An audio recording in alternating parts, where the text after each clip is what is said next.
आता सर्व लाडक्या बहिणींना पडलेले दोन प्रश्न म्हणजे ई-केवायसी करणे आवश्यक आहे का आणि ई-केवायसी केलं नाही तर आम्हाला पुढील महिन्यापासून पैसे मिळणार की नाही। त्याचबरोबरीनं सप्टेंबर महिन्याचा हप्ता आम्हाला नेमका कोणत्या दिवशी मिळेल। तर आपल्या या दोन्ही प्रश्नांची उत्तरं आपल्याला आजच्या व्हिडिओमध्ये मिळतील।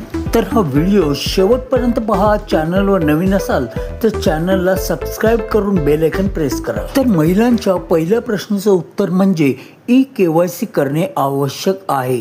हो, ई-केवायसी करणं तुम्हाला भाग आहे, परंतु ई-केवायसी करायला अजून तुम्हाला 2 महिन्याचा अवधी आहे।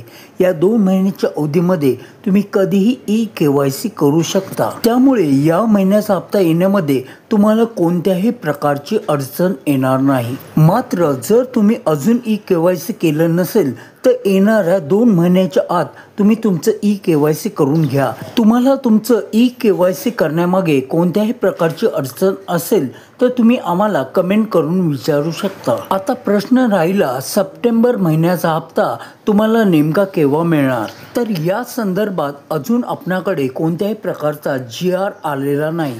तरीही संभाव्य 2 दिवसामध्ये हा GR 100% येईल। GR आल्यानंतर आपण एक व्हिडिओ बनवूच, परंतु सप्टेंबर महिन्याचा हप्ता तुम्हाला या महिन्याच्या म्हणजे ऑक्टोबर महिन्याच्या 7 ते 10 तारखेदरम्यान तुमचं आधार लिंक असलेल्या तुमच्या बँक अकाउंटमध्ये येईल। त्यामुळे कोणत्याही भूलथापांना तुम्ही बळी पडू नका आणि सप्टेंबर महिन्याचा हप्ता तुम्हाला या महिन्याच्या म्हणजे ऑक्टोबर महिन्याच्या 7 ते 10 तारीखमध्ये मिळेल। आता या महिन्याचा आणि या पुढील महिन्याचा हप्ता म्हणजे सप्टेंबर आणि ऑक्टोबरचा हप्ता तुम्हाला नक्की मिळेल, परंतु त्या पुढील हप्ते मिळवण्याकरिता तुम्हाला ई-केवायसी करणे अनिवार्य आहे। तुम्हाला ही माहिती आवडली असल्यास एक व्हिडिओला लाईक अवश्य करा आणि तुम्हाला अजूनही काही प्रश्न असतील तरी तुम्ही आम्हाला कमेंट करून विचारू शकता।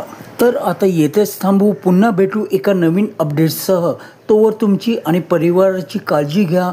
जय हिंद, जय Maharashtra, take care and bye bye.